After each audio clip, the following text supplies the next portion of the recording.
Di dalam hari-hari ini, saudara, seolah-olah kalau ada ketenangan, tidak ada terjadi apa-apa, itu saudara itu harus waspada.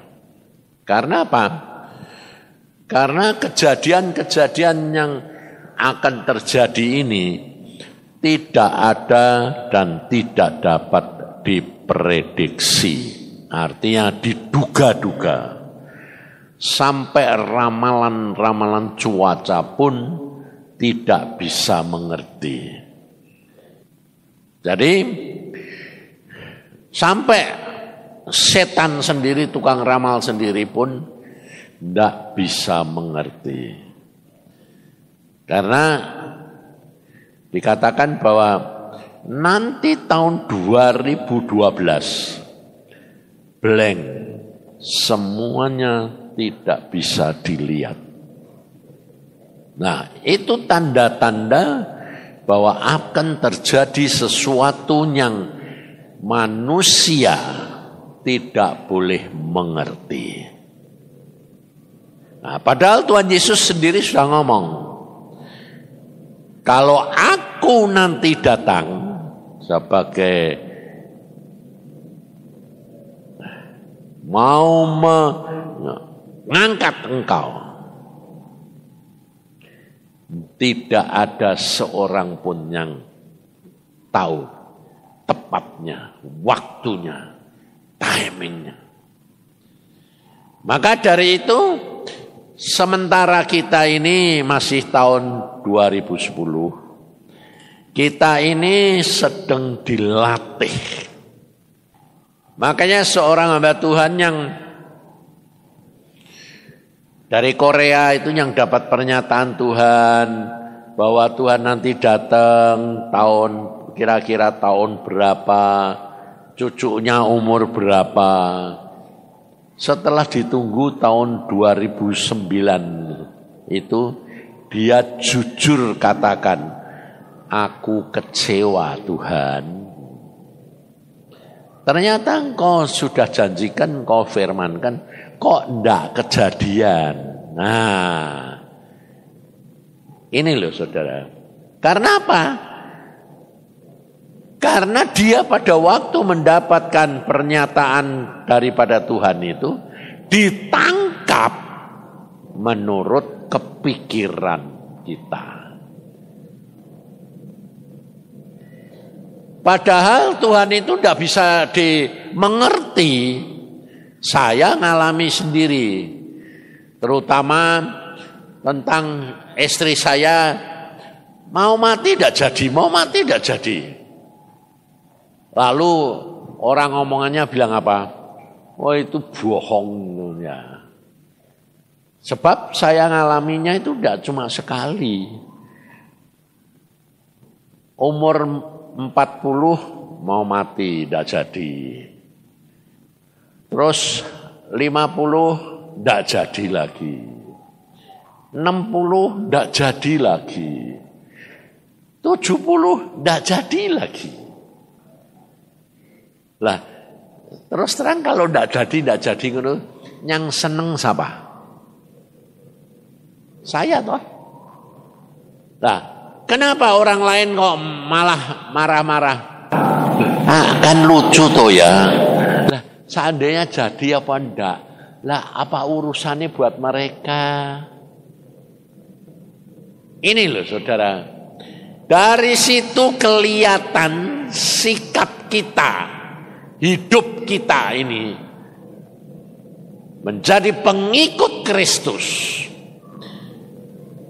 Itu bukan dengan hati, tetapi dengan pikiran. Kemauan kita sendiri. Sehingga kita kerap kali kalau minta sama Tuhan, ngalami sesuatu dari Tuhan, tidak bisa ngerti. Saya dipakai Tuhan melakukan segala sesuatu itu, ya benar-benar saya tidak ngerti oh saudara. Contohnya pada waktu istri saya umur 17. Saya sedang sekolah di Mana? Di Jogja. Satu saat tahu-tahu sedang sekolah, sedang belajar ini karena mau ujian, mau tentamen ini. Hati kok saya tidak enak.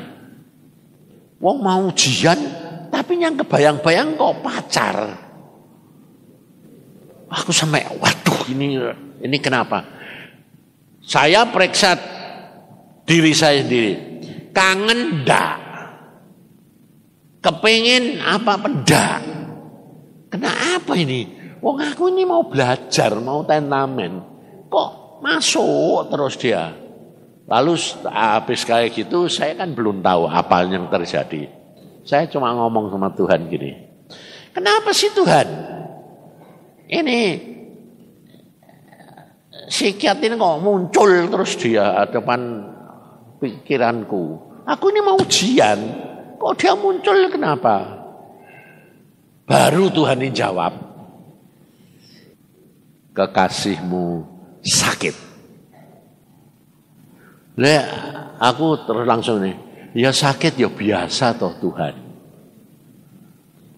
Tapi kan aku ini mau ujian. Setelah dia ngomong, habis ujian segera pulang. Wah, langsung saya tahu, saya terus mendeteksi, wah gawat ini gawat ini. Terus apa terjadi saudara? Sedemikian saya tahu ini gawat, malah tidak bisa belajar. Mampet semua. Sampai akhirnya bilang, ini bagaimana Tuhan? Wes, tidak apa-apa lah. Aku bilang itu.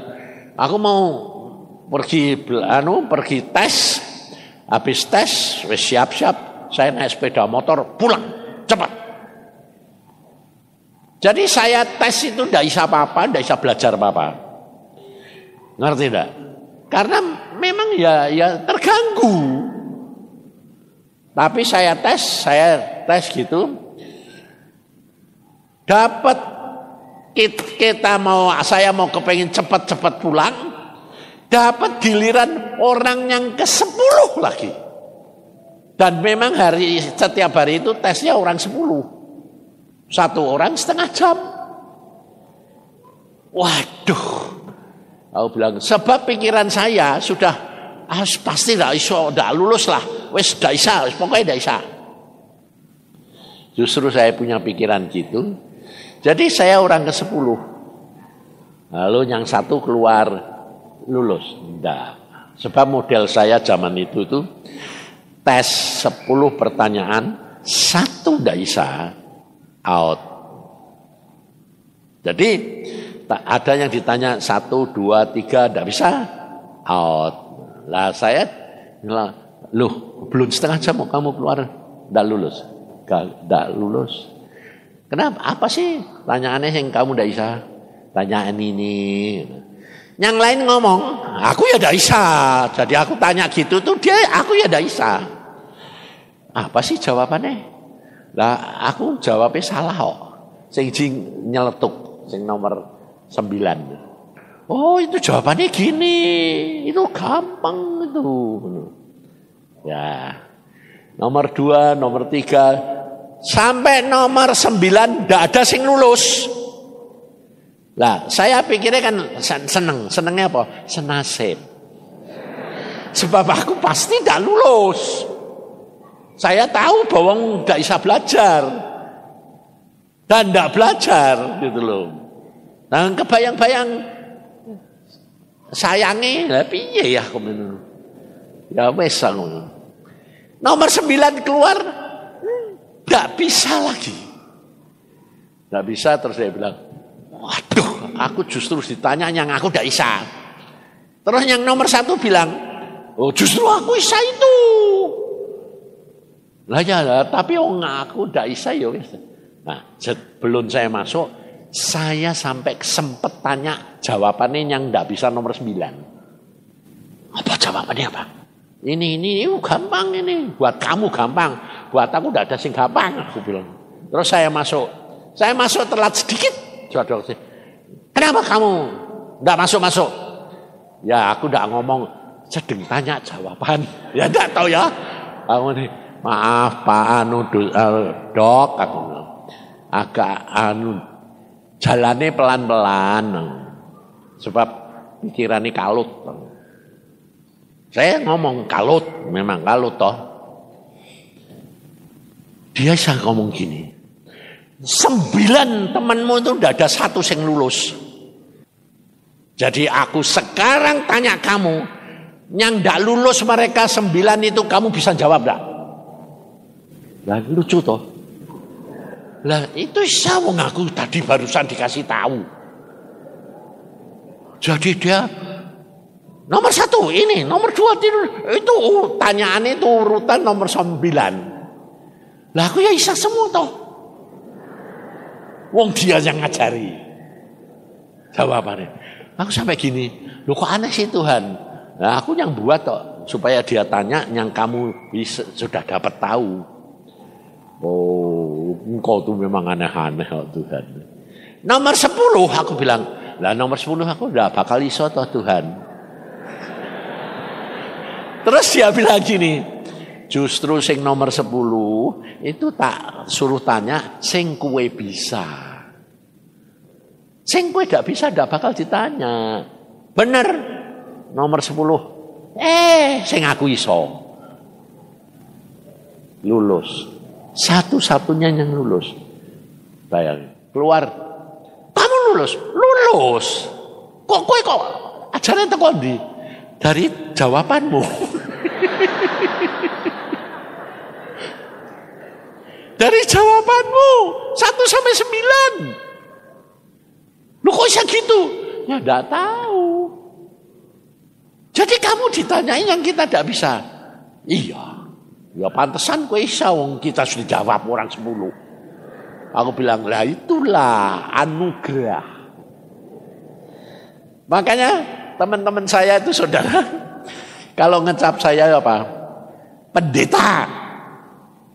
Dari sekolah itu sudah. Makanya teman saya itu, dokter itu, waktu dengar saya jadi hamba Tuhan, dia bilang, orang kayak kamu bisa jadi pendeta. Wong nakali kayak kamu ini moto keranjang. Aku bilang, ya itu kan dulu. Sekarang sudah ada moto keranjang kok aku itu. Karena jadi hamba Tuhan. Nah, ngerti enggak saudara? Dari pengalaman sehari demi sehari, saudara itu harus tahu. Mengapa itu bisa terjadi hal seperti itu? Karena hidupmu sejak kamu menjadi anak Tuhan, hamba Tuhan, anak Tuhan, yang menetapkan langkah-langkahmu, itu Dia. Sehingga saudara menjadi pengusaha, menjadi apapun, itu harus dahulukan Dia. Karena Dia yang memimpin hidupmu, yang menetapkan hidupmu. Kemudian setelah selesai pulang, saya ngebut ke Elizabeth di Semarang. Masuk rumah sakit,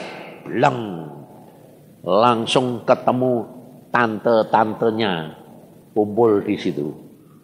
Saya tanya, loh mana psikiater tante? Nggak jawab A, nggak jawab B, cuma bilang nangis terus dia cuma ini di situ. Nah, saya ya orangnya tidak peduli, saya masuk saja belendeng. Ternyata istriku, kekasihku ini sudah mau ditutupi kain kafan, mau digeledek ke kamar mayat. Tapi lucunya saya ya tidak tahu. Wong tidak dikasih tahu penyakitnya apa, dia cuma tantenya bilang tuh mek nangis gitu loh. Aku ya masuk wae gelendeng anu. Nah, ini kain kafannya itu sudah mau ditutupin ini. Jadi saya masuk itu sebelum hampir sedikit Saya ya ndak punya pikiran itu. Ini kenapa di ini? Oh, ndak tuh. Aku orangnya itu memang ya tolol atau piye ya. Atau tell me. Tahu gitu ya aku ndak ada pikiran cuma masuk gini. tak cablek dodanune pundak ini. Plak. Ngapain kamu tidur di sini terus? Bangun, aku ngono. Tahu-tahu melek. Loh, kowe kok dateng? Nah, iya, gara-gara kowe aku ngono. Aku main ujian meh ra lulus gara-gara kayak Tuhan tua baik aku. Terus lho ke sostere saking melongok itu gemeteran. Karena apa? Lho wong mati kok urip. Bayangin sudah. Saya tuh tidak tahu kalau dia sudah mati. Loh kok datang kapan? Baru ini. Motor gue aja ada rumah sakit, ada rumah depan itu tak parkir. Oh, lah aku di mana? Loh, gue ini di rumah sakit. Loh, gue mau tadi kemana? Nggak tahu, rasanya tidur. Aku bangun. No. Sostra tanya, kenapa Sostra kok kaget gemeteran? Lah. Sebetulnya sudah mati. Hah? Mati? Loh, wong hidup gini kok. Lah ya itu nih. Saya tuh saking enggak percayanya saudara tahu, surate dokter tak buka. Tapi itu ditujukan dokter pribadinya pacar saya. Tak buka. Dokternya ngomongnya piye? Sakitnya diduga perutnya, tapi tidak tahu mati. Sekarang bangkit lagi. Aku meni, ini dokter geblek tenan. Lah wong dianusine soalnya dia dianusine belum ketemu. Tahu-tahu dilaporin, loh wis mati. Terus habis itu saya datang, saya sudah ngobrol. Dia sudah bangun, duduk, dilapori dokternya. Sama susternya, hidup. Dokternya bingung dewek toh. Lo mati dewek, hidup dewek, iki piye? Dilaporani sama teman sejawatnya bilang apa? Maaf, dianuse belum selesai, mati hidup dewek. Aku sampai ketawa tutup lagi, ganti ya dokter. Ngerti saudara? Dari pengalaman itu, saya juga tidak merasa dan tidak tahu kalau itu saya dipakai Tuhan untuk membangkitkan orang mati. Itu yang pertama. Yang kedua soal mamahku. Mamahku kena gula, koma, terus koma. Dokter bilang, dah ini sudah koma, sudah tidak bisa apa-apa. Kita cuma tinggal tunggu waktu. Jadi semua anaknya dipanggili ke Jepara. Terus saya diinterokal sama cicik saya. Mamah sakit keras, segera pulang. Karena yang ditunggu cuma kamu. Nah, sudah. Nah, saya bilang sama istri saya, bagaimana kita pulang? Terus istri saya bilang, doa dulu. Ya, saya doa. Tuhan, ini mamah keadaannya gawat, mau mati. Aku pulang ya Tuhan. Jawabannya Tuhan malah gini. Kalau kamu pulang, mamahmu ya pulang. Kok aneh sih Tuhan? Terus apa yang saya harus lakukan? Selesaikan pelayananmu lebih dahulu. Saya masih punya pelayanan seminggu. Nah, langsung saya bilang, oke. Jadi kalau aku menyelesaikan pelayanan dulu, baru nanti bagaimana? Ya. Nah, saya selesai pelayanan. Sebelum itu kakakku marah-marah. Ditunggu 3 hari, kenapa kamu tidak pulang? Saya bilang, kamu ingin mama hidup atau mati? Hidup. Ya sudah, jangan suruh aku pulang. Kenapa? Tuhan bilang kalau aku pulang, mama pulang. Berarti mati. Ya sudah, jangan pulang. Anda pulang tapi ya mati hidup, ya udah hidup koma. Setelah seminggu baru Tuhan ngomong. Sekarang pulang. Ndak ngomong, sekarang mamahmu sembuh. Ndak. Sekarang pulang. Padahal dia ngomong, kalau nanti kowe pulang, bapak mamahmu pulang. Jadi kalau aku pulang, mamah pulang. Tapi ini suruh sekarang pulang. Ya sudah, aku bilang, ayo anak-anak sama istri, ayo pulang. Loh, lah katanya Tuhan bilang dek kowe pulang. Ya udah tahu, pokoknya Tuhan bilang pulang. Ya pulang. Setelah sampai rumah, saya ndak langsung nemuin mama, ndak. Masuk kamar sembayang. Tuhan, aku sudah sampai di Jepara, apa yang aku harus lakukan? Dia cuma ngomong gini, bangunin mamahmu. Wah, ya wes toh. Lah, bangunin gitu tuh, aku ya ndak punya pikiran. Wong koma, ndak. Ya aku ya kelentang-kelentang masuk ke kamar aja. Ya ndak ngomong, tak cablek wae. Mah, bangun. Melek. Kowe kok dateng nang? Lu curang. Aku bilang, sebetulnya kowe itu di mana? Ndak tahu. Terus papa, cici bilang gini, anake lanang teko kok pang ngawur. Hanya karena firman. Dari itu pelajaran saudara. Dahulukan dia. Tanya segala sesuatu kepada dia. Karena langkah-langkah hidupmu ditetapkan oleh Tuhan. Maka di dalam saat ini saudara itu banyak yang merana frustrasi, bingung, takut. Cepat bertobat. Karena hasil pertobatan, penurutan itu luar biasa. Contohnya Daud. Daud pada waktu dia sudah berbuat dosa, jatuh sama Batseba. Maka Tuhan marah. Karena Tuhan berkata, perbuatanmu sangat menista aku. Padahal tidak terhadap Tuhan, tapi terhadap Uria.